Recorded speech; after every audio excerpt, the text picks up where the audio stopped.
আসসালামু আলাইকুম ওরহমতুল্লাহি আবরাকাতু। আলহামদুলিল্লাহ, আলহামদুলিল্লাহ। প্রিয় দর্শক, দীর্ঘ অপেক্ষা, দীর্ঘ প্রতীক্ষার পর কুমিল্লা সদর দক্ষিণ উপজেলায় আল্লাহর পক্ষ থেকে রহমতের বৃষ্টি বর্ষিত হচ্ছে। আলহামদুলিল্লাহ।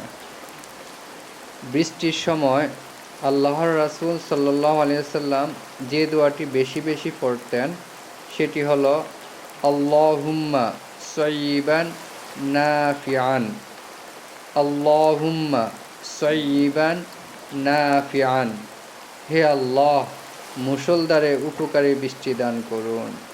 হে আল্লাহ, মুষলধারে উপকারী বৃষ্টি দান করুন।